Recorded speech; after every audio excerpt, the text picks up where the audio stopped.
পলকের গল্প কত শুনেছো সবাই, আমার বিশ্ব নবীর জীবন কথা যার তুলনা নাই।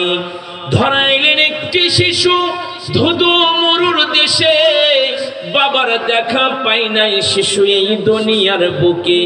মাকে ছেড়ে দুধ মার কাছে শৈশব কাটে তার, দাদাও তার বিদায় নিলেন ছেড়ে এ সংসার।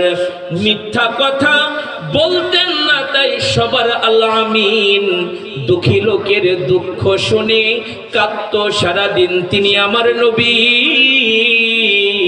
মুহাম্মাদুর রাসূলুল্লাহ সাল্লাল্লাহু আলাইহি ওয়াসাল্লাম। নবীজি জীবনে কোনোদিন মিথ্যা কথা বলে নাই। জোরে বলেন আলহামদুলিল্লাহ। কেমন নবীর উম্মত হয়েছে জানেন? এই নবী দুনিয়াতে আসার আগেও তিনি নবী। সুবহানাল্লাহ বলবেন না? দুনিয়াতে আসার আগেও তিনি সরদার নবী, তিনি বিশ্ব নবী। কেমনে? যত নবী রাসূল আল্লাহ দুনিয়াতে পাঠাইছে, সব নবীদের কাছে আল্লাহ একজন ফিরিস্তা পাঠাইছে, যিনি ফিরিস্তাদের লিডার, সরদার, জিবরাইল আমিন। জিবরাইল আমিন নবীদের কাছে আসতেন আল্লাহর কথা নিয়ে। কোন নবীর কাছে জিবরাইল কতবার আসছে হাদিস শরীফে আছে। কারো কাছে জিবরাইল জীবনে একবার আইছে, কয়বার? কারো কাছে 3 বার, কারো কাছে 5 বার, কারো কাছে 40 বার, কারো কাছে 400 বার। এর চাইতে বেশি পাওয়া যায় না। কিন্তু আমি আপনি যেই নবীর উম্মত, এই নবীর কাছে জিবরাইল একবার 2 বার না, 1000 2000 বার না, 24000 বার আগমন করেছে। জোরে জোরে বলেন সুবহানাল্লাহ। ওহী নিয়ে আসতো, মাঝে মাঝে এমনি নবীজির কাছে আইসা গল্প করতো। সুবহানাল্লাহ বলেন না? এমনিতেও আসতো মাঝে মাঝে। দেখবেন জমিনে একসাথে কাজ করছে সারাদিন, যখন বায়তা হয়ে বিকালে তখন একজন আর একজনকে, এই অমুকের চায়ের দোকানে আইসো, কথা কমনি, গল্প করুননি। মানে সারাদিন একসাথে থাই, কেউ কোরআন পড়ে নাই। এমন হয় কি হয় না? সারাদিন গার্মেন্টসে একসাথে ছিল, এক লোকে কাজ করছে। যখন ছুটি হয়, দোস্ত আয়ো অমুকের চায়ের দোকানে। মোহাব্বত, মানে কোরআন পড়ে নাই, সারাদিন থাইকে দোস্তর লাগে, ভালোবাসা বেশি। তো জিবরাইল আমিন ওহী নিয়ে তো আসতোই, মাঝে মাঝে এমনিও রাসূলের কাছে আসতেন, আইসা গল্প করতেন। একদিন জিবরাইল আইসা নবীর লাগে গল্প করতেছে, গল্প না একবারে ঝুমে গেছে গা। কিছু সময় গল্প না ঝুমে যায় না, কোন দিক দিয়ে রাত 12টা বাজে যায় খেয়াল থাকে না। যখন না জমে কয় ভাল লাগতেছে না, জায়গা বাইর জায়গা হয় কি হয় না? এই যেমন আমার বাজানদের গল্প ঝুমে গেছে, গল্প ভেঙে গেছে। গল্প অনেক সময় ঝুমে যায়, অনেক সময় ঝুমে না। তো জিবরাইল একবার নবীর কাছে আইসে, গল্পটা ঝুমে গেছে নবীর লগে। হঠাৎ করে কয়, নবী আমার না একটা কথা জানতে মন চাইতেছে।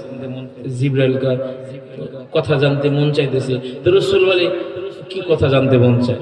হুজুর আমার জানতে ইচ্ছা করে যে আপনার রিয়েল বয়সটা কত বছর হয়েছে। আল্লাহর রাসূল বলে, আমারটা পরে বলি, আগে আপনারটা কোন, আপনার বয়স কত? জিবরাইল হুজুর আমার তো পাসপোর্ট নাই, আইডি কার্ড নাই, জন্ম নিবন্ধন নাই, টিকার কার্ডও নাই, করোনার কার্ডও নাই। কথার কথা, আমার তো এগুলো নাই, আমি কেমনে বলবো আমার বয়স কত?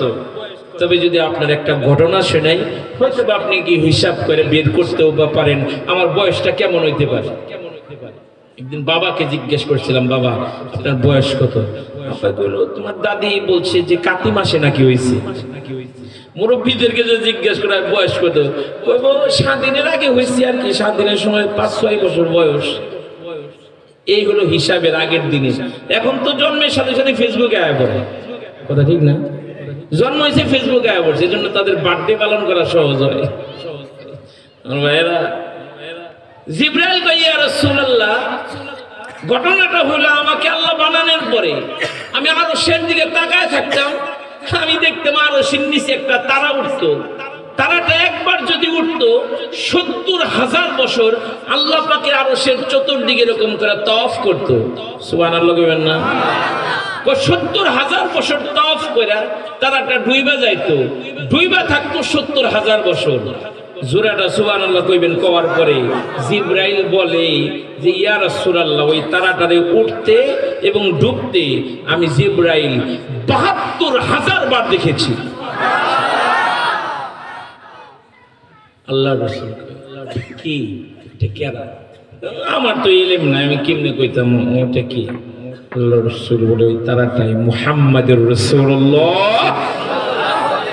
যদি ছোট একটা পাখি হইতাম, যদি ডানা ওয়ালা পাখি হইতাম, একটা উড়াল দিয়া আমি মদিনায় যাইতাম। হায়রে একটা উড়াল দিয়া আমি মদিনায় যাইতাম, এদিকে সেদিক ঘুরে বেড়াইতাম, মিলিয়া ডানা যেথাই পড়েছিল নবীর কদম খানা, চরণ ধুলি চুমু খেতাম, বুকের মাঝে জড়াইতাম আমি, বুকের মাঝে জড়াইতাম, একটা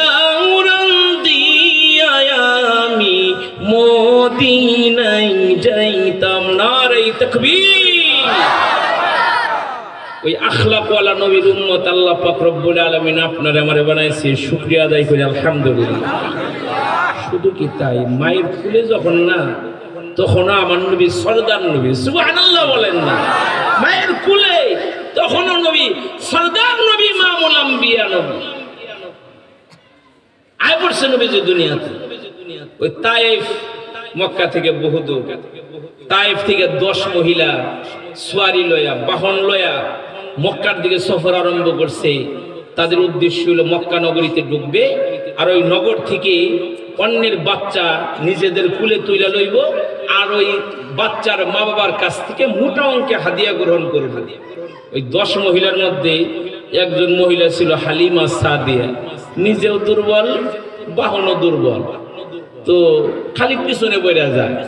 3 বার যখন 9 মহিলার লগে পিছনে পড়ে গেলে মেজাজ গরম হয়ে যায়, তোমার লগে সফর করলে সফর লম্বা হয়ে যাবো, তুমি আস্তে আস্তে আমরা চলে গেলাম।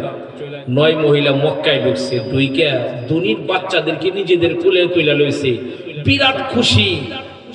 এই 9 মহিলাও কিন্তু আমার নবীর ঘরে গেছে, কিন্তু এই 3 মহিলা মাল পাবে না, এই জন্য নবীর কুলে লয় নাই। যখন তারা মক্কা থেকে বাইরে যাইব, ঠিক তখন হালিমা সাদিয়া ঢুকছে মক্কা নগরীতে। 9 মহিলা কয়, কিছু পাইতা না, কিছু পাইতা না, আমরা সব লয়ে লইছি। তো এরা যখন বাইরে গেছে মক্কা থেকে, তিনি চিন্তা করলে এত দূর থেকে আইছি কষ্ট কইরা, একটু খুঁজে দেখি, সংবাদ আসলে একটা ইতিম আছে, ওইটার একটু দেখে যায়। আর ঢুকে পড়ছে আমার নবীরে দেখার লেগে। নবী তখন ঘুমায় রয়েছে, নবীরে চাদর দিয়ে ডাইকে রাখছে। হালিমা সাদিয়া যখন নবীর চেহারা আনোয়ার বরাবর যায় দাঁড়াইছে, নবীর দিকে যখন তাকাইছে, নবীজি তখন চোখ মিলা হালিমার দিকে তাকাইছে, এক নজরে নবীরে দেখে হালিমা পাগল হয়ে গেছে। সুবহানাল্লাহ।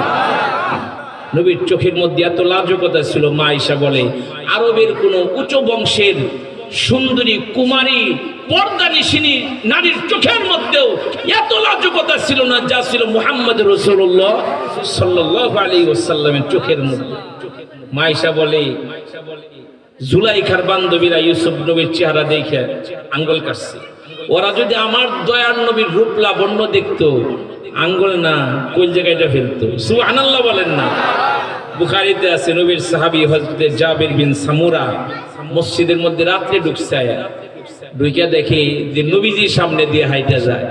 জাবের বলে একবার আমি আকাশের চাঁদের দিকে তাকাই, আবার নবীর চেহারার দিকে তাকাই, ভালো করে তাকায় দেখি যে আকাশের চাঁদের চাইতে কোটি কোটি গুণ বেশি আলো আমার দয়ার নবীর চেহারার মধ্যে। বলেন সুবহানাল্লাহ।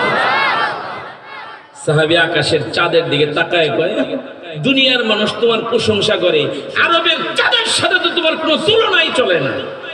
সাহাবী নিজেই বলে, কেউ যদি আমার নবীর আকাশের চাঁদের সাথে তুলনা করে তার অন্যায় হবে, তার ভুল হবে। কারণ আকাশের চাঁদের মধ্যে ছায়া আছে, দাগ আছে, আমার দয়ার নবীর চেহারার মধ্যে কোনো কালিমার দাগ নাই। সুবহানাল্লাহ। আমার ভাইয়েরা, আমার বাবাজিরা, হালিমাতুস সাদিয়া আমার নবীরে দেখে পাগল হয়ে গেল। ঘর থেকে বাইরে আসছে, স্বামীরে ডাক দিয়া বলে, স্বামী রে, আমার মন চায় এতিমটারে আমার কুলে তুইলা নেই। এত সুন্দর বাচ্চা আমি হালিমা আমার জীবনে কোনোদিন দেখি নাই। হালিমার স্বামী ডাক দিয়ে বলে, আসাল্লাহু আইয়াজআলা লানা ফীহি বারাকা। হালিমা রে, তুমি এটাই নিয়ে চলো, হয়তোবা তোমার আল্লাহ এটার মধ্যে তোমারে বরকত দিয়া দিবে। হালিমাতুস সাদিয়া ভিতরে আপনাদের কষ্ট হইতেছে বাজান, আরেকটু সময় বললে রাগ করবেন না তো? আল্লাহ কবুল করুক, জোরে বলেন আমিন। হালিমাতুস সাদিয়া ঘরের মধ্যে ঢুইকা বলল, মা আমিনা কান্দে। হালিমা রে, আর অনেক মহিলারা আসছে আমার বাজান রে নেই নাই এতিম বইলা, তুমি কি আমার বাজান রে নিবা? হালিমা রে, আমি আমার সন্তান বলে নয়, আমি মদিনার শহরে বড় হয়েছি, মক্কা শহরে বউ হয়ে আসছি, কত বাচ্চা আমি আমার জীবন ভর দেখছি, কিন্তু আমার বাজানের চাইতে সুন্দর কোনো বাচ্চা আমি আমার জিন্দেগিতে কোনোদিন দেখি নাই। জোরে বলেন সুবহানাল্লাহ। হালিমা ডাক দেয়া বলে, বোন রে, তুমি কয়টা বাচ্চা দেখছো?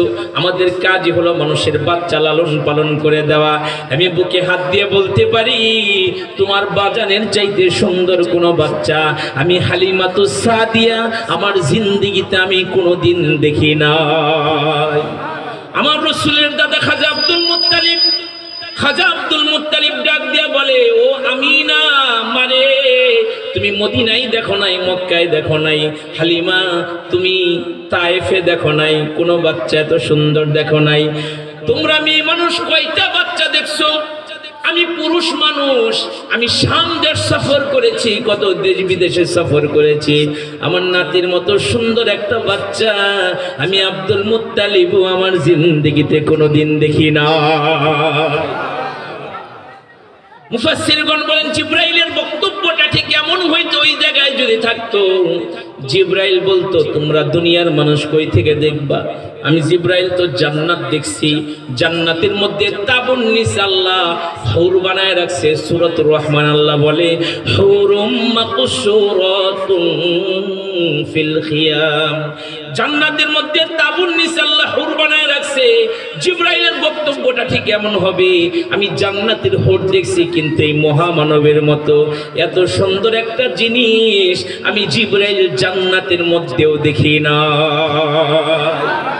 মুফাসসিরগণ বলেন, আল্লাহ তাআলার বক্তব্যটা ঠিক এমন হইতো, জিবরাইল রে, তুমি জান্নাতে দেখো নাই, আবু তালিব তুমি শাম দেশে দেখো নাই, আমিনা তুমি মদিনায় দেখো নাই, মক্কায় দেখো নাই, হালিমা তুমি তায়েফে দেখো নাই, কোন জায়গা থেকে দেখবা? আমি তো বানাইছি এক পিস। সুবহানাল্লাহ বলেন না?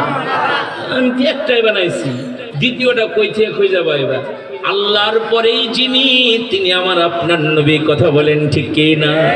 আল্লাহর পরেই যিনি, তিনি আমার দয়ার নবী, আমার মায়ার নবী মুহাম্মদ আরবি সাল্লাল্লাহু আলাইহি ওয়াসাল্লাম। হালিমাতুস সাদিয়া নবীর লয়া বাহনে উইটা বলল, তায়েফ চলে যাবে, সোয়ারির উপরে উইটা পড়ছে আমার নবীর লয়া।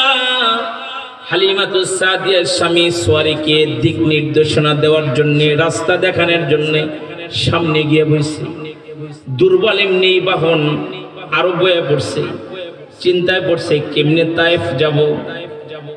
হালিমাতুস সাদিয়ার স্বামী নাইমা দাঁড়াইছে, সোয়ারি দাঁড়ায় গেছে। হালিমাতুস সাদিয়ার স্বামী ডাক দেয়া বলে, হালিমা, বাবুটাকে নিয়ে সামনে বসে, আমি পিছনে বসে দেখি যাইনি। হালিমাতুস সাদিয়ার স্বামী যখন পিছনে বইছে, আমার দয়ার নবীকে সামনে লয় হালিমা যখন সোয়ারির পিঠে পড়ছে, সোয়ারিটা পাহাড় বরাবর শক্তি নিয়ে দৌড়ানো শুরু করছে। সুবহানাল্লাহ। সোয়ারি বুঝায় দিল, হালিমা রে, ইমামকে পিছনে রাইখা মুক্তাদির সামনে বসো, চলবে না, হবে না। ইমাম এবার সামনে দিছো, দেখো আমি কেমনে চলি। অল্প সময়ের মধ্যে ওই 9 মহিলারে ধরে ফেলছে। 9 মহিলা অতিক্রম করে যখন হালিমার সোয়ারির সামনে বাইরে গেছে, 9 মহিলা ডাক দিয়ে বলে, ও বইনে, সোয়ারি পাল্টাইছো নাকি, গাড়ি পাল্টাইছো? বলে না, বাহন পরিবর্তন হয়েছে। সুবহানাল্লাহ বলেন না? বাদ চলে গেছে, ছাগলের উলান ভর্তি দুধ। এই ওয়াজ আপনারা জানেন। তারপরে ইমানকে তাজা করার জন্য বলা, ছাগলের শক্তি আয় পড়ছে, মোটা তাজা হয়ে গেছে গা। তাই ফের হালিমার বান্ধবীরা কত বইনে, কোন পাহাড়ে ঘাস খাও, ছাগল এত মোটায় আর এত দুধ দেয় তোমারে? এরা ওই মাঠে গিয়ে ওই পাহাড়ে গিয়ে ঘাস খাওয়াইতো, কাজ হয় না। পরে এক হয়তো বললে কারণ কি? আমার নবীরে দেখায় বলতে এইটা কারণ। সুবহানাল্লাহ বলেন না, আল্লাহু আকবার কইবেন, এইটা কারণ, এইটা কারণ। আল্লাহু আকবার কইবেন। ওই নবীর উম্মত আমি আপনি শুকরিয়া আদায় করি আলহামদুলিল্লাহ। আর জোরে করে বলেন আলহামদুলিল্লাহ। নবীর বয়স যখন 16-17 বছর, কম বেশি হইতে পারে। নবীজির তো মা নাই, নবীজির আব্বা নাই, যে দাদা এত আদর করতো দাদাও নাই। চাচার বাড়িতে থাকে, আবু তালেবের বাড়িতে। আবু তালেব আমার নবীর ব্যবসার কাজে একবার নিয়ে গেছে, ব্যবসায়িক এক কাফেলার সাথে সিরিয়াতে অথবা শাম দেশে কোন এক জায়গায় নিয়ে গেছে শহরে। তো শহরে প্রবেশের আগেই তারা তাবু গাড়ছে। তাবু গেড়ে মুরব্বীদেরকে নবী বসতে দিতে দিতে নবী ওই তাবুর নিচে জায়গা পায় নাই। আল্লাহর নবী একটা গাছের গোড়ায় গিয়ে বসে। একজন পাদ্রী তাকায় দেখে বালকটা গাছের গোড়ায় বসার সাথে সাথে গাছের মধ্যে পরিবর্তন আয় পড়ছে। আল্লাহু আকবার বলেন না। পাদ্রী কাফেলার সর্দার আবু তালেবকে ডাইকে বলে, দরদি এই বালকটা কি? বলে আমার ভাতিজা। পাদ্রী একা একাই বলে, নাম কি? মুহাম্মদ সাল্লাল্লাহু। বাবার নাম আব্দুল্লাহ, মায়ের নাম আমিনা না? বলে জি। তুমি এগুলো কেমনে জানো? আমি সব জানি, আমি তাওরাতের আলেম। আল্লাহু আকবার বলেন না। কারণ ঈসা আলাইহিস সালাতু ওয়াস সালাম আমার নবীর ব্যাপারে এত আলোচনা করেছে, এত আলোচনা করেছে। আল্লাহু আকবার কবীরা। পাদ্রী বলে, আবু তালেব রে, এ তো দুনিয়ার কোন সাধারণ মানুষ না, তাড়াতাড়ি পাকলে যাও, শহরে তার দুশমনের অভাব নাই, তাহলে টুকরা টুকরা করে ফেলবে। আবু তালেব সামানপত্র সব মানুষের কাছে বোঝাই দিয়া আমার নবীর নিয়ে বাইতাইছে। সামনে বসে কয়, আব্বা অনেকদিন পরে একজন পাদ্রী তোমার ব্যাপারে বড় প্রশংসা করলো। তুমি নাকি দুনিয়ার কোনো সাধারণ মানুষ না। আরে তুমি যে অসাধারণ মানুষ এটা তো তোমার জন্মের পরে আমি টের পাইছি। আল্লাহু আকবার বলেন না। তোমার মার মুখে কত কথা শুনছি, নবী মায়ের কথা শোনার সাথে সাথে নবীজির চোখ দিয়ে পানি চলে আসছে। নবী, চাচা আমার মা আপনাকে কি বলছে? বলে, বাজান তুমি যখন তোমার মায়ের পেটের মধ্যে ছিলা, তোমার মা যখন ঘর থেকে বাইর হইতো, তুমি তোমার মায়ের পেটের মধ্যে আকাশে রোদ সূর্য তাপ দিতেছে জমিনে, আরবের তাপ বুঝেন না কত কঠিন। আবু তালেব বলতো যে তোমার মা যখন তোমার পেটে নিয়ে বাইরে হইতো, এক টুকরা মেঘের টুকরা নাকি তোমার মায়ের মাথার উপরে ছায়া প্রদান করতো। তোমার মা যখন তোমাকে পেটে নিয়ে পানি আনার জন্য মশক নিয়ে কুয়ার কাছে যাইতো, কুয়ার পানি নাকি নিচ থেকে ফুলে মুখের কাছে এসে তোমার মায়ের জন্য অপেক্ষা করত। মক্কার নারীরা বলতো, আমি না বোন রে তুমি যাও না, তুমি চলে গেলে পানি নিচে চলে যায়, আর তুমি কাছে থাকলে পানি মুখটার কাছে এসে হাজির হয়ে থাকে। সুবহানাল্লাহি বিহামদি।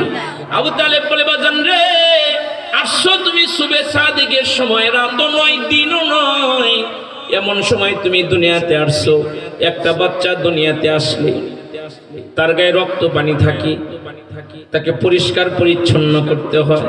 কিন্তু বাজান রে, কি জানো তোমার মায়ের পেটের ভিতর থেকে তোমাকে ক্লিন করে ওয়াশ করে তারপরে পাঠায়া দিয়েছে। শুধু কি তাই বাজান, একটা বাচ্চা দুনিয়াতে আসলে তার নানিতে কুলে নেয়, তার দাদিতে কুলে নেয়, অথবা তার খালা ফুপিতে কুলে নেয়, অথবা আদুরের কোনো হাত ওই বাচ্চাটাকে বুকে জায়গা দেয়। কিন্তু তুমি নাকি দুনিয়াতে আসার সাথে সাথে তুমি নাকি সিজদায় পড়ে গেছো। তোমাদের ঘরের ছাদ নাকি ফাঁকা হয়ে গিয়েছিল, কুয়াশা দিয়ে ঘরটা অন্ধকার হয়ে গিয়েছিল। গায়েব থেকে কে যেন বলতেছিল, মায়ের চোখের আড়াল কইরা দাও, কারণ তারে এক নজর দেখার জন্য তামাম দুনিয়া অপেক্ষা করতেছে। তোমার মা নাকি তোমাকে হারায় ফেলছিল, একটু সময়ের মধ্যে তোমার মা তোমার আবার রিটার্ন পাইছে। এমন অনেক কথা তোমার মায়ের মুখে শুনছি। আমি কি দেখছি শুনবা না? কি দেখছুন চাচা? বলে, তোমার বাবা নাই, আদর কইরা চাচা হইয়া তোমারে বুকে নিয়া কুলে নিয়া বাইরে বাইরে হইছে রাতের বেলায়। তোমারে ডাক দিয়া বলছি, বাজান রে দেখো আকাশে কত সুন্দর চাঁদ উঠেছে। আমি যখন বলছি বইলা তাকাইছি, আমার মনে হইতেছিল চাঁদ আকাশ থেকে পয়লা যাইতেছে, তোমার আমার উপরে এসে পয়লা যাইতেছে। আমি চিৎকার করতেছিলাম, চাঁদ পয়লা গেল। মক্কার লোকেরা দৌড়ায়া আসছিল, আবু তালেবের কি হইল? মানুষের আওয়াজ শুই না, আমি আবার সাহস নিয়ে তাকাইছি, তাকায় দেখি না গো আকাশের চাঁদ আকাশে আছে, আমাদের জায়গায় আমরা ঠিক আছি, কিন্তু বাজান রে তুমি যে আমার কোলে বৈশা হাত পা নাড়াচাড়া করতেছো, তোমার হাত পা নাড়াচাড়া করার সাথে সাথে আকাশের চাঁদ তোমার সাথে খেলা করতেছে। আকাশের তারাগুলি ঝিলিমিলি ঝিলিমিলি জ্বলছে, ডালে ডালে ফুলগুলো সৌরভে দুলছে। রসূল এসেছে, হাবিব এসেছে, আরব দেশে কাবার পাশে মানবের সেরা মানব এসেছে। আমিনার কুলে চন্দ্র দুলে, ডালে ডালে পাখিরা সুর তুলেছে। নবী এসেছে, রসূল এসেছে, হাবিব এসেছে, নেতা এসেছে। নারে তাকবীর! ওই নবীর উম্মত হইয়া দিল খুশি না বেজা? আল্লাহ বলে ইন্নাল্লাহা ওয়া মালাইকাতাহু ইউসাল্লুনা আলান নবী ইয়া আইয়ুহাল্লাযীনা আমানু সাল্লু আলাইহি ওয়া সাল্লিমু তাসলিমা। আল্লাহ তাআলা বলেন নিশ্চয় আমি আল্লাহ ঊর্ধ্ব জগতে ফেরেশতাদের মজলিসে আমার বন্ধুর প্রশংসা করি। জোরছে বলেন সুবহানাল্লাহ। আল্লাহ বলে শুধু কি আমি করি না, আমার মালাইকার কাফেলা আমার ফেরেশতারা আমার বন্ধুর উপর দুরূদ বন্ধুর জন্য দোয়া করে। এবার আল্লাহ তাআলা ঈমানদারদেরকে ডাক দিয়া বলে, ঈমানদারেরা তোমরা আমার নবীর উপরে দুরূদ পড়ো, যথাযথভাবে সালাম প্রেরণ করো। আল্লাহকে যদি জিজ্ঞেস করি আল্লাহ গো তোমার হাবিবের উপরে দুরূদ পড়লে তুমি কি দিবা? আল্লাহ তার বন্ধুর দ্বারা আমাদেরকে জানায়, বন্ধু আপনি বইলা দেন আপনার উপরে কেউ যদি একবার দুরূদ পড়ে আমি আল্লাহ তার উপরে সাথে সাথে 10টা রহমত নাজিল করে দিব। নবীর উপর কেহ যদি একবার দুরূদ পাঠ করে আমার আল্লাহ তাআলা তার উপরে 10টা রহমত নাজিল করে। আমার দৌলতপুরের বাপ ভাইরা ওই নবীর উপরে দুরূদ পড়ার দরকার আছে না নাই? কেন পড়বো না? নতুন একটা স্বাধীন দেশ পাইছি। ভাইরে আমি অনুরোধ করব, কাউরে যদি লিডার বানাইতে চান, প্রতিনিধি বানাইতে চান, মুহাম্মদুর রাসূলুল্লাহ সাল্লাল্লাহু আলাইহি ওয়াসাল্লামকে লিডার বানান, যার চরিত্র ফুলের চাইতেও পবিত্র। জুড়ে জুড়ে বলেন সুবহানাল্লাহ। আমি শেষ করব, খুব খেয়াল আমার নবীর মানুষের সাথে আচরণটা কেমন ছিল, কেন তাকে ফলো করব না? নবীজি মসজিদে একদিন বয়ান করতেছে, সাহাবায়ে কেরাম কান খাড়া করে নবীর বয়ান শুনতেছে। আমরা কোন নবীর উম্মত চিন্তা করেন বাবা? নবী বয়ান করতেছেন, সাহাবায়ে কেরাম কান লাগায় নবীর বয়ান শুনতেছে। এমন সময় গ্রামের এক লোক মসজিদে ঢুইকা মসজিদের কোণার মধ্যে পেশাব করা শুরু করছে। সবাই তো আর আবু বকর মতো নরম না, কেউ তো ওমরের মতো খুব গরম। ওমর গরম না? কি করে ওমর গরম না? ওমর এত গরম, শয়তান দেখে ভয় পায় ওমরে। আল্লাহু আকবার বলেন না? শয়তান ওমরের দেখে ভয় পায়। যে রাস্তায় ওমর আছে শয়তান ও রাস্তায় নেই। এই ওমর পার্টি যেগুলো এত গরম হয়ে গেছে, এর পিটনি দিবি। আল্লাহ রাসূল অবস্থা দেখে বলে এর কিছু বলেন, এর কাজ আর করতে দাও। লোকটার 1 নাম্বার শেষ, যা দৌড়ছে, এই বেটা কেমন এখানে পেশাব, চল নবীজির কাছে। এই লোক যখন 1 নাম্বার করছে ডরে 2 নাম্বার আয় বসছে, এত ভয় পাইছে। হ্যাঁ চিন্তা করছে আজকে তো কঠিন মার দিবে আমারে, একটা মাটি দিতে পারবো না মায়ের। দূরে যখন নবীজির কাছে নিয়ে আসে, নবী আর একবারে কাছে আইনা বহায় বলে, আপনি হয়তো বুঝতে পারেন নাই, এটা কিন্তু মসজিদ, এটার পবিত্রতা রক্ষা করতে হয়। আপনি আবার যখন আসবেন এখানে আরাম করবেন, আর মসজিদের বাহিরে পেশাব পায়খানা ওইখানে যাবেন, ঠিক আছে? হুজুর ঠিক আছে। নবী এবার তারে নিজের গায়ের একটা জামা হাতিয়ে দিল। সুবহানাল্লাহ বলেন। নবীজির গায়ের জামা চিন্তা করা যায়? লোকটা অবাক হয়ে বলে, অপরাধ করলাম, এই লোক এত ভালো আমার জামা হাতিয়ে দিতেছে।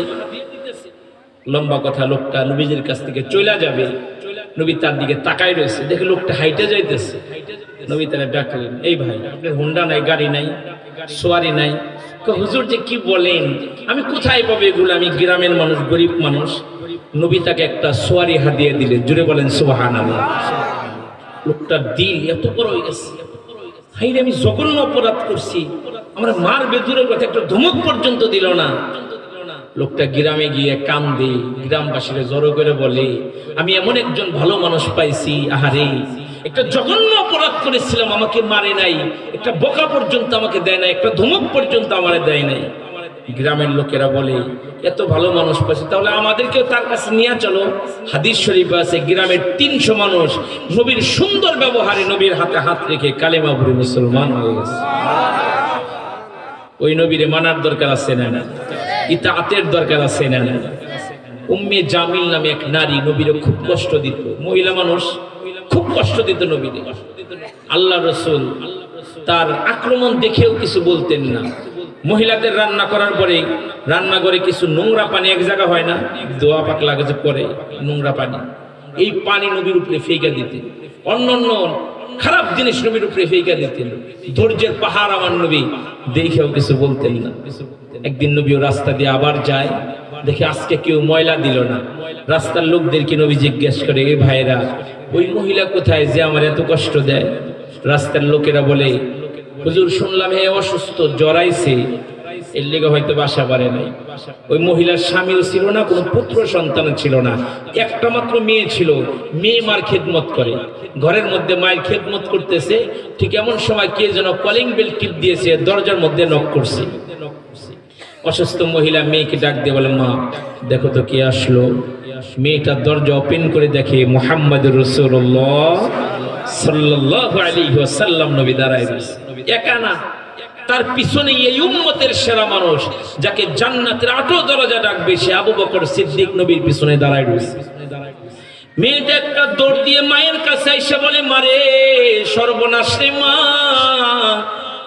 আব্দুল্লাহর বেটায় পড়ছে আজকে, আর বাসন নাই রে মা, একা হে নাই রে মা, পিছনে তার বন্ধুদের সাথে নিয়ে আসছে, আজকে তোমার আমারে গলা টিপে মাইরে ফেলবি, কেউ আমাদেরকে বাঁচাবে না। মহিলা ভীষণ ভয় পেয়েছে আমার ভাইয়েরা। একটু পরে মহিলা বলে, মারে আব্দুল্লাহর বেটার একটু ভিতরে আসতে বল। তার কাছে দেখি মাপ চাইলে মাপ দেয়নি। মেয়েটা ঘরের দরজার সামনে গিয়ে আমার নবীকে ওয়েলকাম করলেন। ও আমার যুবক ভাইরা, এখান থেকে একটা সবক আমরা নিব। কারো বাড়িতে ঢুকতে হলে, কারো ঘরে ঢুকতে হলে অনুমতির দরকার আছে না নাই? অনুমতি দিলে ঢুকা যাবে, অনুমতি না দিলে কারো ঘরে ঢুকা জায়েজ নাই। আল্লাহর নবী অনুমতি পেয়ে ঘরের মধ্যে তাশরীফ আনলেন। মহিলা শিওরের কাছে চলে আসলো। মহিলা নিচু কণ্ঠে বলে, বাজান হঠাৎ আমার বাড়িতে কেন, কোনোদিন তো আসেন নাই? আমার রাসূল বলেন, মারি রাস্তায় শুনলাম আপনি খুব অসুস্থ, এজন্য আপনারে এক নজর দেখার জন্য আসছি। আল্লাহু আকবার বলেন। মহিলার চোখ কপাল উঠছে, এই বেটা কয় কি, এই বেটার আমি এত কষ্ট দিছি, উল্টা আমার জ্বরের কথা শুনে দেখতে আইছে, এত ভালো লোক রে। নবীরে ডাইকে বলে, নবী আমার ভুল হয়ে গেছে, আর এক মুহূর্তে দেরি নয়, পড়ায় দেন লা ইলাহা ইল্লাল্লাহু মুহাম্মাদুর রাসূলুল্লাহ সাল্লাল্লাহু আলাইহি ওয়াসাল্লাম। আরে আমার নবী তো সেই নবী, যে নবী অপরিচিত মানুষের সাথেও সুন্দর ব্যবহার করতেন। সুবহানাল্লাহ বলেন। নবী একদিন মক্কার জীবনে এই বর্ডার এলাকায় চলে গেছে। বর্ডার এলাকায় গিয়া আমার নবী দেখে একটা বুড়া মহিলা, মাথায় বোঝা, কাকে বোঝা, তারপরে পিঠে বোঝা, এত বোঝা মাথায়, মুখটা লাল হয়ে গেছে, মনে হয় কারা জানি বকতেছে, কারা জানি গাইলাইতেছে। নবী দেখা দৌড়ায় নবী তার কাছে গিয়ে বলে, মা আপনি এত বড় বোঝা নিচ্ছেন কেন, দেন আমার মাথায় দেন। একটা সময় ছিল আমাদের সমাজে, মুরব্বীদের হাতে কিছু থাকলে যুবকরা দৌড়ায় যায়, চাচা দাদা আমার কাছে দেন, আপনারা নিয়ে দেই। এখন এই সমাজে এমন যুবক পাওয়া বড় মুশকিল, কথা বলেন ঠিক কিনা?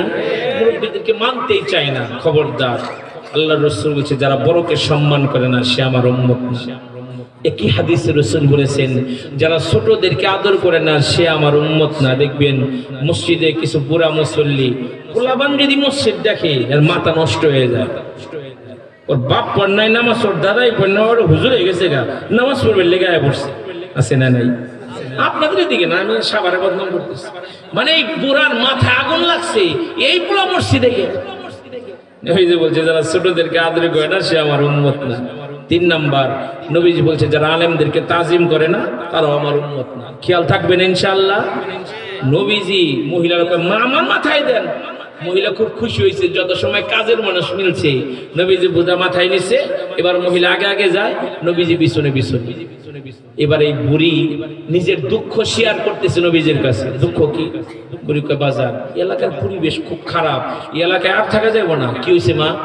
মক্কা নগরীতে একটা ছেলে ছিল আল আমিন, সবাই আরো খুব আদর করতো, খুব যত্ন করতো। মা নাই বাপ নাই তো সবাই আরো খুব মূল্যায়ন করতো, সত্য কথা বলতো। কিন্তু ইদানিং শুনে এই ছেলেটা পাগল হয়ে গেছে। নাউজুবিল্লাহ বলেন। এখন তার কাজ হলো ভাই ভাই ঝগড়া লাগানো, এক বংশের মানুষের সাথে আর এক বংশের মানুষের সাথে ঝগড়া লাগানো। পরিবেশ একেবারেই ঘোলাটে, এজন্য চলে যেতেছে আরাম নাই দেশে। নবীর নাম ধরে ধরে এই বুড়ি মতো যখন চলে গেছে, নবী এবার চলে আসবে। বুড়িটাই বলেও বাজান আপনি এত বড় পরোপকারী, আপনি তো খুব ভালো মানুষ, এত কথা আপনার সাথে শেয়ার করলাম, আপনি তো আপনার পরিচয় দিলেন না। নাম কি আপনার? আপনার আব্বার নাম কি? মায়ের নাম কি? নবী তাবাসসুম মুস্কি হেসে দিয়ে বলে মা রাস্তা বলে যারে গালি দিছেন আমি সেই মুহাম্মদ সাল্লাল্লাহু।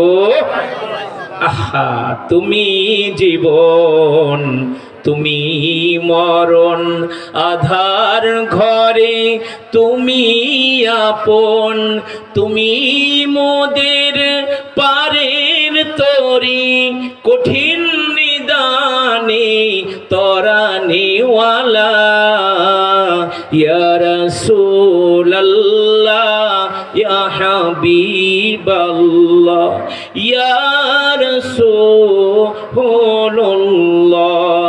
তুমি মোদের আশার আলো, তাই তো তোমায় বাসি ভালো, হৃদয় নামের ফুলদানিতে, হৃদয় নামের ফুলদানিতে গেথে রেখেছি প্রেমের মালা, ইয়া রাসূলুল্লাহ ইয়া হাবিবাল্লাহ ইয়া রাসূলুল্লাহ। নারে তাকবীর। বুখারী শরীফের হাদিস, আমার নবী কাফেরের সাথেও সুন্দর আচরণ করতেন। আমার নবীর পরিচয় শুনে মহিলা যেন আসমান থেকে জমিনে পড়ছে।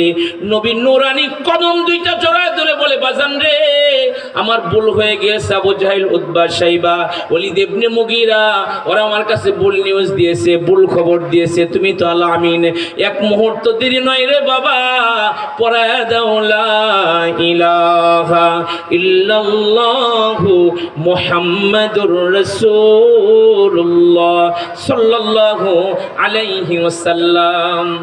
বুখারী শরীফের হাদিস, আমার রাসূল কাফেরের সাথেও সুন্দর ব্যবহার করতেন। কাফের আফসোসের পরিতাপের সাথে বলতে হয় নিজের রক্তের ভাইয়ের সাথে ভালো ব্যবহার করতে পারি না, নিজের রক্তের বোনের সাথে ভালো ব্যবহার করতে পারি না। বাড়ির মধ্যে ওয়াল টানাইছে, ওয়াল দিছে, ভাইয়ের চেহারা দেখবো না। আছে না নাই? আওলাইতে ভাই বানাইছে, ধর্ম ভাই, চান্দে চান্দে তারা ইনভাইট করে বাড়িতে এনে খাওয়ায়। বর্তা বানালে ঘরে রেখে খায় না, কিন্তু রক্তের বাইরের লগে কোনো খাতির নেই, চেহারাও দেখা পছন্দ করে না। আছে না নাই? বইনের লগে কোনো খাতির নাই, কিন্তু আওলাইতে বোন বানাইছে, তারে ছাড়া তার পরামর্শ ছাড়া হয় কোনো কাজ করে না, এমন বোন বানাইছে। আপনাদের পায়ে হাত দিয়ে আমি বলতে চাই, রক্ত কোনোদিন আলাদা করা যায় না। আপনার বিপদ হইলে আপনার ভাই আগে দৌড়ে আসবে, আপনার বোন আগে দৌড়ে আসবে। কথা বলেন ঠিক না? এটা ইয়াদ রাখেন আপনারা মেহেরবানি করে। আমার নবী কাফেরের সাথে সুন্দর ব্যবহার করতেন। নবীর জিন্দেগি থেকে ইবরাত হাসিল করুন, শিক্ষা গ্রহণ করুন আমার বাপ ভাইয়েরা। বুখারীতে আছে, নবী মসজিদে ঢুকছে, ঢুইকা দেখে কাফেরদের এক সর্দার, নাম তার সুমামা, মসজিদ নববীর খুঁটির সাথে তারা বাইন্ধা রাখছে। নবীজি তার কাছে কয় কি খবর, কেমন লাগতেছে? ভালোই লাগতেছে। কি রে ভাই, আপনার বাইন্ধা রাখছে, গ্রেফতার করে আনছে, আপনার ভালো লাগতেছে? বুঝলাম না বিষয়টা। আরে যার কাছে বন্দী হয়েছে আমি জানি তার ভিতরটা খুব ভালো। সুবহানাল্লাহ বলবেন না? কাফের কি বলে? আপনার ভিতর খুব ভালো। বলে আপনি যদি আমার সাইরা দেন মুক্তিপণ যা চাবেন আপনারে তাই দিব, আর যদি আপনি আমার মারেন মনে রাখেন একটা মার্ডার কেসের আসামিরা আপনি মারলেন। আল্লাহর রাসূল কাফিরের মুখে নিজের প্রশংসা শুনে সাহাবাই কেরামদেরকে ডাক দিয়ে বলে এর সাইরা দাও, এর বাদন কইলা দাও, কোনো মুক্তিপণ লাগবে না। লোকটারে সাইরা দিল। লোকটা মদিনার খেজুর বাগানে ডুইকা কুয়া থেকে পানি উঠে নিজের বদনটাকে পাক বানায়া দৌড়ায় নববীর সামনে এসে পড়া শুরু করছে, আশহাদু আল্লা ইলাহা ইল্লাল্লাহু ওয়া আশহাদু আন্না মুহাম্মাদান আবদুহু ওয়া রাসূলুহু। সবাই তো অবাক হয়ে গেছে। সুমামা কান্দার বলে, নবী একটু আগে আপনারা দেখতে পারতাম না, কিন্তু আল্লাহর কসম এখন দুনিয়ার সব মানুষের চাইতে আপনি আমার কাছে প্রিয়। জুড়ে বলেন সুবহানাল্লাহ। বুখারীতে আছে, সুমামা কয়, নবী একটু আগেও না আপনার ইসলাম ধর্ম, যে ধর্মের নাম দিয়েছেন আল্লাহ, ইন্নাদ-দীন ইনদাল্লাহিল ইসলাম, যে ধর্মটাকে আল্লাহ পরিপূর্ণ করে দিয়েছেন, দুনিয়াতে যত ধর্ম আছে সব মানুষের বানানো, একটা ধর্ম যেটা ইসলাম ধর্ম আল্লাহ তাআলা নামকরণ করেছেন। সুমামা কয়, নবী এখন ইসলাম ধর্ম আমার কাছে সবচাইতে প্রিয়। সুবহানাল্লাহ। 3 নম্বর সুমামা কয়, নবী আগে না এই মদিনার শহর আমি পছন্দই করতাম না, কিন্তু আল্লাহর কসম ঈমান আনার পরে পৃথিবীর সব শহরের চাইতে এখন মদিনার শহর আমি সুমামার কাছে সবচাইতে প্রিয়। জুড়ে জুড়ে বলেন সুবহানাল্লাহ। হ্যাঁ, ইমানদারের কাছে মদিনা প্রিয়। পৃথিবীর কোথাও একবার দুইবার গেলে আর যাইতে মন চায় না, গেছি তো, কিন্তু মদিনা এমন এক শহরের নাম যেখানে 1000 বার গেলেও আশিকে রাসূলের পরাণ ভরে না। জুড়ে জুড়ে বলেন না সুবহানাল্লাহ। ওয়াজ ছাড়া তো মাঝে মাঝেই যাই, যখনই যাই নতুন নতুন লাগে, কারণ ওই মদিনার মাটির নিচে আমার মদিনার মরু দুলাল নবী ঘুমায় রয়েছে। চিৎকার করে বলেন ঠিক কিনা? সোনার মদিনা আমার প্রাণের মদিনা, সবই বলিব কিন্তু তোমায় ভুলতে পারি না, সবই বলিব কিন্তু তোমায় ভুলতে পারি না। ইয়াসরিব নামে তুমি ছিলে অলক্ষ্য নির্দেশ, বড়ই মারাত্মক যে ছিল তোমার পরিবেশ।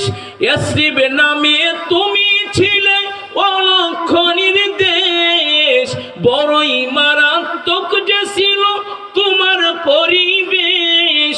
নবীর ছোঁয়া পেয়ে তুমি সোনার মদিনা, নবীর ছোঁয়া পেয়ে তুমি শাহে মদিনা, সবই বলিব কিন্তু তোমায় ভুলতে পারি না, সবই বলিব কিন্তু তোমায় ভুলতে পারি না। ভোলা যাবে? নবী সুমামার বুকের ভিতরে লইয়া জান্নাতের খবর দিল। জুড়ে জুড়ে বলেন সুবহানাল্লাহ। আমার নবীর ভিতরে সৌন্দর্য দেখে কাফের কালিমা পড়ে মুসলমান হয়ে যেতেন। ও আমার বাপ ভাইরা, ওই নবীকে অনুকরণ করার দরকার আছে না নাই? আল্লাহ রাসূল বলেছে, মান আহাব্বা সুন্নতি ফাকাদ আহাব্বানি ওয়া মান আহাব্বানি কানা মাই ফিল জান্নাহ। রাসূল হাদিসের শেষ লগ্নে বলেছে, যারা আমার মোহব্বত করবো, আমার সুন্নতকে আঁকড়ায় ধরবো, ভালোবাসবো, তারা আমার লগে আল্লাহর জান্নাতে থাকবো। ওপর আর এক হাদিস রাসূল বলেছে, মান তামাসসাকা বিসুন্নতি ইনদা ফাসাদি উম্মতি ফালাহু আজরু মিয়াতি শাহীদ। এই ফাসাদের জামানায় কেউ যদি নবীর একটা মরা সুন্নতের উপরে আমল করে 100 শহীদের সওয়াব আল্লাহ তাআলা আমলনামায় জমা করে দিবে। পালন করবো তো? আমার বয়ান শেষ। মুসলমানের দায়মি সুন্নত 10টা। কয়টা? জোরে বলেন কয়টা? 1 নম্বরে টুপি পরা। কি পরা? যুবক ভাইরা কি পরা? টুপি শুধু ওয়াজের সময় না, আর নামাজের সময় না, এটা মুমিনের ইউনিফর্ম, এটা সব সময়। জোরে কোন পড়বে ইনশাআল্লাহ বলেন সবাই।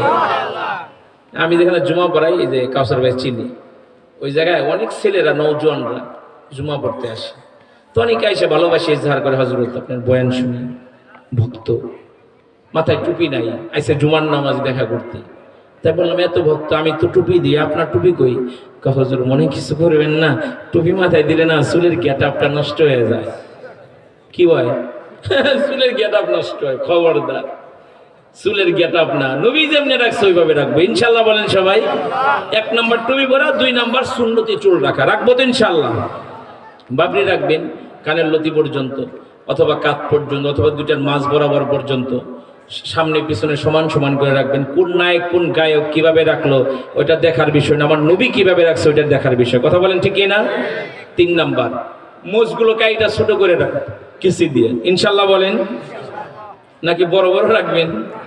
হালাল পানি পান করেন, যদি মুজ বড় হয় এটা ভিজা যদি পানিটা গলার ভিতরে ঢুকে পাকটা যাবে না, না পাকটা ঢুকবো? না পাক ঢুকবো। কেন?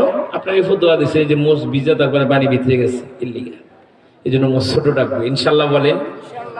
4 নম্বরে মেসওয়াক করবো। কি করবো? যুবক ভাইরা, আপনি যে স্কুল কলেজ ইউনিভার্সিটিতে পড়েন, মেসওয়াক করেন। মেসওয়াক করলে বুদ্ধি বাড়ে, জ্ঞান বাড়ে, ব্রেন বাড়ে। বলেছেন মুহাম্মদুর রাসূলুল্লাহ সাল্লাল্লাহু আলাইহি ওয়াসাল্লাম। বিরাসের সাথে সাথে মেসওয়াকের আমলটা করেন, আল্লাহ তৌফিক দান করুক। 5 নম্বরে এক মুষ্টির উপরে দাড়ি। যদি আপনাকে ইমাম দাড়ি কাটে, ফতোয়া তো আপনি দিবেন। এই ইমামের পিছনে নামাজ হইতো না, ফাসিক ইমাম দাড়ি কাটে।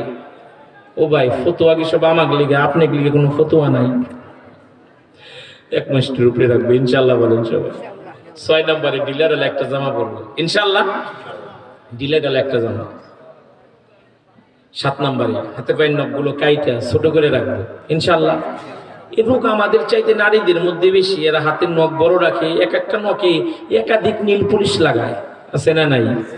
আরে মাসলাও জানে না, নীল পুলিশ লাগাইলে যে উজু হয় না, গোসল হয় না, পানি প্রবেশ করে না, এই মাসলাও তারা জানে না। এমন নীল পুলিশ লাগায়, আবার নখ রাখে বড় বড়। অনেক বছর আগের কথা, আমাদের সাভারে একটা রাজ্জাক প্লাজা, আপনারা অনেকে চিনেন, মোবাইল সারে। তা আমি ঢুকছি, আর অনেক কিছু বেচা কিনা হয়। তার মধ্যে একটা তালার মধ্যে খালি মোবাইল সারে, মোবাইল বিক্রি করে এমন একটা তালা আছে। তো আমি একবার গেছে দিয়ে একটা নখ এত বড় ছিদ্র করে 2টা সোনার রিং পরায় রাখছি। তা আমি যে জিজ্ঞেস করছি কি হয়, এই খোদা এই স্টাইল হয়। নাউজুবিল্লাহ বলেন না, কি আর স্টাইল করছেন আপনি? এটার লেগে আপনারই তো বিপদ হইব। আচ্ছা, অনেক সময় ঘুমে স্বপ্নে দেখে অমুকের চায়ের দোকানে সকালবেলা গরম গরম পরোটা, ডিম পোচ, তারপরে ভাজি, সেরকম করে খাইতেছে। ঘুমের মধ্যে স্বপ্নে দেখে, ওইটা দেখে বিদেশের কম্বলের কোনা চাবাইবেল লইছে। এরকম হয় কি হয় না? অনেক সময় দেখে পেশাবখানা দেধারসে পেশাব করতেছে, গম থইটা দেয় কিনে ভিজে ভিজা লাগে, পরে দেয় কাম হয়ে গেছে গা, বিছনায় কাম হয়ে গেছে গা। এরকম হয় কি হয় না? আল্লাহ না করে নখ বড় যদি থাকে, যদি চোখের মধ্যে গমের মধ্যে ঢুকে যায়, মুসিবত তো আপনারই। এই জন্য সুন্নতের মধ্যেই কল্যাণ। কথা বলেন ঠিক কিনা আমার ভাইয়েরা? এগুলো সপ্তাহে একবার কাইটা ছোট রাখবে ইনশাআল্লাহ। 8 নম্বর 40 দিনের আগে গুপ্তাঙ্গ পরিষ্কার রাখবো ইনশাআল্লাহ বলেন। 9 নম্বরে ঢিলা ব্যবহার করব। 10 নম্বরে কুলুপ ব্যবহার করব ইনশাআল্লাহ। একটা সময় ছিল জমিন থেকে মাটি কুড়ায় দেয়, তারপরে পানি দিয়ে ওটাকে সিস্টেম করে ঢিলা বানায় রাখতাম, সারা বছর ওইটা ব্যবহার করতাম। কিন্তু এখন একটা গ্রামের মধ্যে গেলে একটা দোকান যদি থাকে, ওই দোকান টিস্যু পেপার থাকে কি থাকে না? জুরেগন থাকে কি থাকে না? আমার গাড়িতে টিস্যু শেষ, এই যে একটু পিছন থেকে দোকান থেকে টিস্যু লইছি। মানে এই গ্রামের মধ্যে একটা ছোট্ট দোকান থাকলেও দোকানে টিস্যু আছে।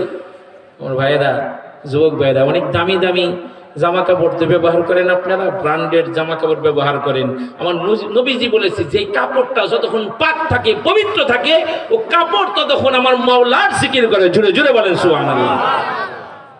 প্যান্ট, পায়জামা, লুঙ্গি, গেঞ্জি, টুপি, পাগড়ি, জুব্বা সব আল্লাহর জিকির করে। সুবহানাল্লাহ বলবেন না? তাহলে পেশাবের সিটে দিয়ে আমরা প্যান্টটাকে, পায়জামা, লুঙ্গি নাপাক করব না। জুড়ে বলে ইনশাআল্লাহ। সবুজ বইলা গেলে সুন্নত গুলো বইলেন না। যে যত বেশি সুন্নতের উপরে আমল করবে, সে তত আমার নবীর কাছে থাকবে। রাজি তো ইনশাআল্লাহ? আমলে মানুষ আউলিয়া হয়, বেআমলে মানুষ দেউলিয়া হয়। শুরুর কথা আবার ইয়াদ করায় দেই, আমাদের হৃদয়ে কার জন্য বেশি ভালোবাসা? আল্লাহর জন্য। আলোচনার মৌকা যেখানে ছিল, ছোট্ট নেক কাজটাকে ছাড়বো না, ছোট্ট গুনাহটা করবো না। জোরে বলে ইনশাআল্লাহ। আলোচনার শেষ ভাগে নবীজি সিরাত থেকে অল্প কিছু আলোচনা আপনাদেরকে শুনাইছি। দামি একজন নবীর উম্মত আল্লাহ পাক রব্বুল আলামিন আপনারা আমারে বানাইছে, যার চরিত্র এত সুন্দর, যার চরিত্রের সনদ আল্লাহ পাক রব্বুল আলামিন কুরআনুল কারীমে দিয়েছে। ওই নবীর সুন্নতের উপরে আমল করব। জোরে বলে ইনশাআল্লাহ। কারা কারা শেষ রাতে একটু হাত তুলে আল্লাহরে দেখান। 2 হাত সোজা করেন, সোজা করেন না। নারে তাকবীর, নারে তাকবীর। আল কোরআনের আলো, আল হাদিসের আলো, নারে তাকবীর। হাত নামান। মুনাজাতের আগ মুহূর্তে এই মাদ্রাসার লিগে, এই ফাউন্ডেশনের জন্য কোনো জোর জবরদস্তি না। আপনারা কিছু টাকা পয়সা মালানা বলতেছে শর্ট আছে, আপনি একটু খুশি খুশি যদি দেন তাহলে দোয়ার আগে আমরা একটু শরিক হই এবং আল্লাহর কাছে দোয়া করবেন, আল্লাহ যেন আপনাদের জিন্দগিতে বারাকা দান করে। আমার হাতে একটু দেওয়া যেন আমি একটু দোয়া করি। নাই কোনো নেককার মান নেককার সন্তান এই দিনই একটা কাজের আঞ্জাম দিবে, এখানে আপনি একটু শরিক হইবেন, তার লেগে এটা দোয়া করি। নাই কোনো আল্লাহর বান্দা মা বোনদের মধ্যেও আমি অনুরোধ করব আপনারাও এই মাহফিলে শরিক হওয়ার জন্যে। আপনারা ছেলেরা সুন্দর একটা ফাউন্ডেশন করছে আল খেদমা, এটার জন্য সবাই একটু শরিক হইলে আমরা সবার জন্য একটু দোয়া করবেন। সেই যে আমার এক দুরুদি 100 টাকা আল্লাহ কবুল করুক, আমিন বলেন সবাই। আল্লাহ জানে মালে বরকত দাও। এই যে আমার বাজানে 100 টাকা আল্লাহ কবুল করে। এই যে আমার আর এক দুরুদি 100 টাকা আল্লাহ কবুল করুক, আল্লাহ জানে মালে বরকত দান করুক। সবাই একটু একটু শরিক হইলে অনেক হয়ে যাবে। যে আমার বাজানে 50 টাকা আল্লাহ কবুল করে। এই যে আমার আর এক দুরুদি 500 টাকা, আলহামদুলিল্লাহ বলেন না সবাই। সবাই একটু বেশি দেন না মেহেরবানি করে, আমার এক বাজারে 500 আল্লাহ কবুল করে। এই যে আমার আর এক দরদি 100 টাকা আল্লাহ কবুল করে, আল্লাহ মঞ্জুর করে। আল্লাহ দানের খবর মদিনায় পৌঁছে দাও, আমিন। এই যে আমার আর এক ভাই কিছু টাকা আল্লাহ কবুল করুক, আমিন বলেন সবাই। আসেন খুশি খুশি খুব জলদি করে, যুবক ভাইরা আপনারাও শরিক হন। 100-200 টাকা তো খুব বেশি না, দেন মেহেরবানি করে। আমার এক বাজান মুরব্বী, আল্লাহ তুমি শরীরটা সুস্থ রাখো, ইমান ইজ্জতের সাথে বাঁচায় রাখো। মা বোনদেরকে বলবো আপনারা প্রতিনিধি হয়ে কিছু টাকা কালেকশন করে এই ফাউন্ডেশনের জন্য, এই মাহফিলের খরচ বাবদ আপনারা একটু দেন, আমরা দোয়া করি আপনাদের জন্য। এমন এক বাজান 100 টাকা আল্লাহ কবুল করুক, আমিন বলেন সবাই। আল্লাহ শরীরটা সুস্থ রাখে, ইমান ইজ্জতের সাথে বাঁচায় রাখো। এই যে আমার আর এক দরদি 50 টাকা আল্লাহ কবুল করে। এই যে আমার আর এক দরদি কিছু টাকা নিয়ে আল্লাহ কবুল করে না। 200 টাকা আল্লাহ কবুল করো, আল্লাহ মঞ্জুর করো। দানের খবর মদিনায় পৌঁছে দাও, জীবনের গুনাহ আল্লাহ কবুল করো। এই মদের কামনা দয়া করে নিয়ে যায় ও সোনার মদিনা। আল্লাহ কবুল করে নিও মোদের মনের বাসনা, আমিন আমিন ওয়া মিনো আল্লাহ আমিনো। দানকারীদের হয়ো আল্লাহ জমিন, দানকারীদের মাতা পিতা আল্লাহ সুখে রাখো কবরে, নূরের টুপি পরাইয়া উঠাইও রোজ হাসরে, আমিন। এই যে আমার এক বাজান 100 আল্লাহ কবুল করো, আল্লাহ মঞ্জুর করো। দানের খবর মদিনায় পৌঁছে দাও, আল্লাহ গো জীবনের গুনাহগুলো মাফ করে দাও, আমিন। দেন না ভাই, সবাই দেন, সবাই দিলে অনেক হয়ে যাবে ইনশাআল্লাহ। সবাই দেন, নাই সবাই দেন মেহেরবানি করে। আব্দুল আইস সাহেব যে নিয়তে এত সুন্দর একটা আয়োজন করে দিয়েছেন, আল্লাহ যেন তার আপনজন যারা কবরের ঘরে আছে, আল্লাহ যেন